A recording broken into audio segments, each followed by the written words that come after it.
नमस्कार, जय भीम। मैं हूं कुमार अनिल। आप देख रहे हैं, आपके सामने बैठे हुए हैं बुद्ध शरण हंस जी। पूर्व आईएएस हैं और बिहार में बौद्ध धर्म के प्रचार के लिए काम करते रहते हैं, खास करके साहित्य का प्रचार करते हैं। आज ये बहुत बड़ी और बहुत नई बात आपको बताने वाले हैं। ये बताएंगे भारत की श्रेष्ठ नारियों के बारे में। ये कौन सी श्रेष्ठ, किसको कहा जाए श्रेष्ठ नारी, और क्यों श्रेष्ठ नारी ये कह रहे हैं। सबसे अलग इन्होंने चुनाव किया है, खुद इन्होंने चुना है कि ये हैं भारत की श्रेष्ठ नारियां। इनमें आज हम 6 नारियों की चर्चा करेंगे। तो जय भीम। जय भीम। तो आइए हम सुनते हैं बुद्ध शरण हंस जी से। बताइए, आपकी नज़र में भारत की श्रेष्ठ नारी आप किन को मानते हैं? भाई अनिल जी, मैंने इतिहास के बहुत से अध्याय को पढ़कर सोचा कि अभी तक जिन महिलाओं ने, माताएं या बहनें, समाज में अद्भुत काम किया है, मनुष्य का उपकार करने वाला, समाज को सुधारने वाला, उसकी चर्चा साहित्य में, कविता, कहानी, नाटक, उपन्यास किसी रूप में नहीं हुआ है। उनमें है माता यशोधरा, बुद्ध की धर्मपत्नी जी, यशोधरा। यशोधरा जी जी। दूसरी है हेलेन निकोटर जी चंद्रगुप्त मौर्य की महारानी। जी। तीसरी है श्रीदेवी, सम्राट अशोक की महारानी। अच्छा। चौथी है नागेली। नागेली, हाँ, ये कौन थी? केरल की वह कन्या जिसने सामाजिक सुधार पर अपनी जान दे दी। अच्छा, इन्होंने जान दे दी अपनी। पांचवी है फूलन। अच्छा। जिसको बदनाम के नाम से लोग जानते हैं, मगर उसकी हिम्मत और उसकी सूझबूझ पर आज तक किसी ने एनालिसिस नहीं किया। जी जी। और छठी है बहन मायावती।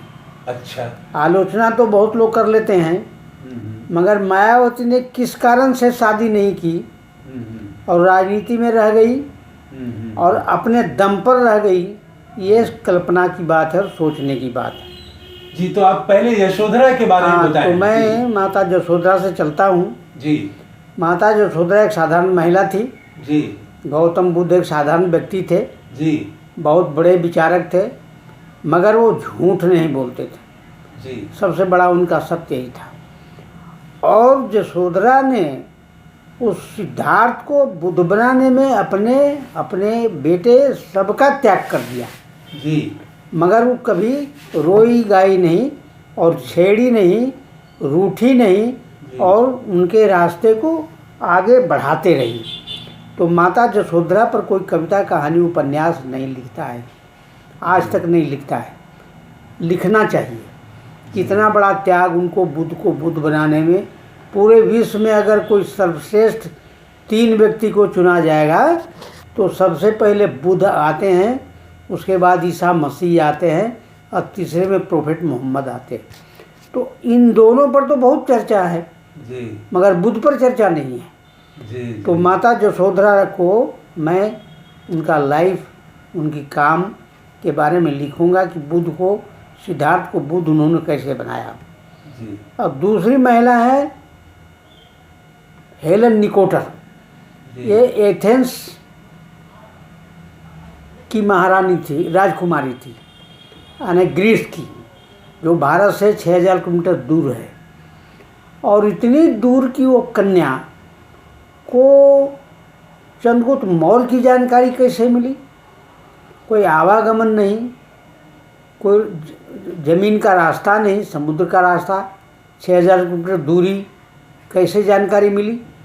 कि चंद्रगुप्त मौर्य से विवाह करने के लिए अपने पिता को प्रेरित किया और माता पिता के साथ वो ग्रीस से चलकर आ गई भारत और चंद्रगुप्त मौर्य से शादी की और यहीं रह गई।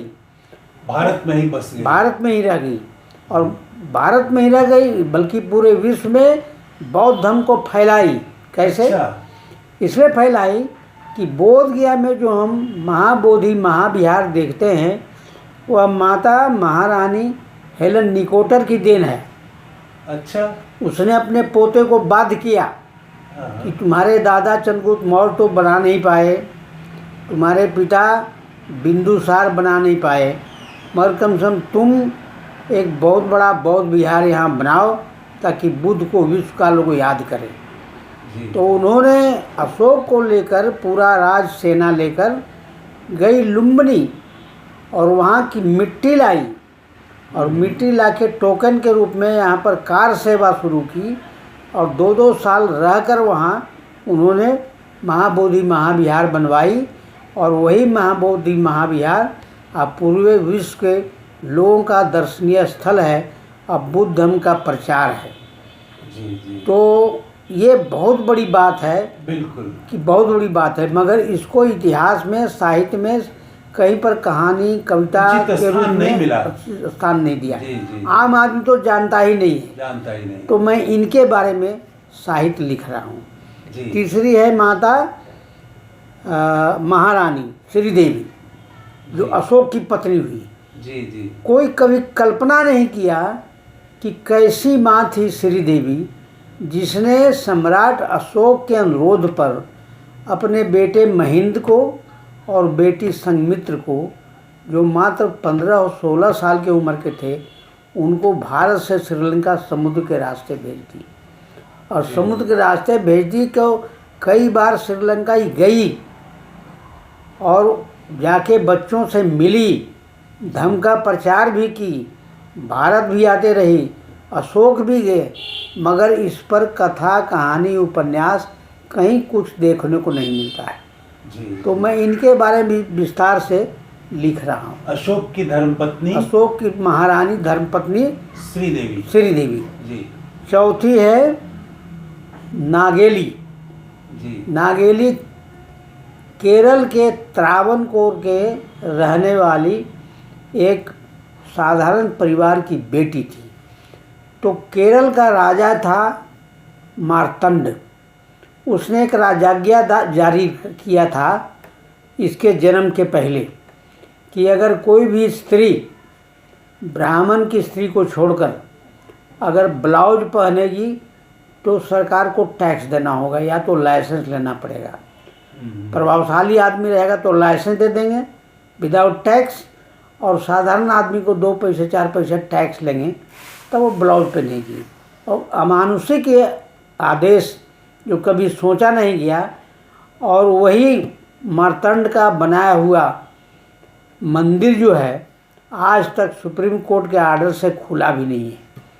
3-4 तहखाने खुले हैं और बाकी अभी तक बंद ही है। तो नागेली ने जो मछली बेचने के घर से बाहर जाने लगी तो घर के लोगों ने कहा कि तुम ब्लाउज मत पहनो, बिना ब्लाउज पहने जाओ, मना है। बोली कि नहीं मैं पहनूंगी, ये पहनने का अधिकार है, नंगी छाती क्यों जाएगा। तो चली गई और चल जाने के बाद वहाँ हल्ला हंगामा हो गया, लोग शोर मचाने लगे। तो राजा ने कुछ छड़ीदार बहाल कर दिया था कि अगर कोई स्त्री ब्लाउज पहने तो उसको आगे पीछे से ब्लाउज को फाड़ देना, ये राजाज्ञा है। छड़ीदार जमा हो गए और उनकी छेड़ी में चाकू लगा रहता था टेढ़ा किया हुआ, उस छेड़ी से आगे पीछे से उनकी नागेली के ब्लाउज को चीर दिया, उससे उसका शरीर का कुछ अंश भी चीरा गया। नागेली को बहुत क्रोध आया जी। और क्रोध में उठी और मछली काटने वाला बड़ा चिरोही चाकू जो होता है उससे 2 ब्राह्मण छड़ीदार को उसने हत्या कर दी एट अ स्पॉट। जो हत्या हो गया तो और बड़ा हंगामा हो गया, हंगामा हो गया तो लोग जुट गए और एट अ स्पॉट नागेली की भी हत्या कर दिए। उसको बचाने जब उसका पति आया तो उसकी पति की भी हत्या हो गई। तो इतना बड़ी कुर्बानी बहन नागेली ने एक आम आदमी के लिए दिया। उस समय से राजाज्ञा विड्रॉ हो गया। उसका राज दरबार दीवान था जॉर्ज मुनरो, उसने आदेश को वापस ले लिया। जी, तो इस वीडियो में इतना ही, और अन्य नारियों के बारे में हम दूसरे वीडियो में बात करते हैं, क्योंकि समय इसमें समाप्त हो रहा है। साधुवाद, धन्यवाद। जी, थैंक यू।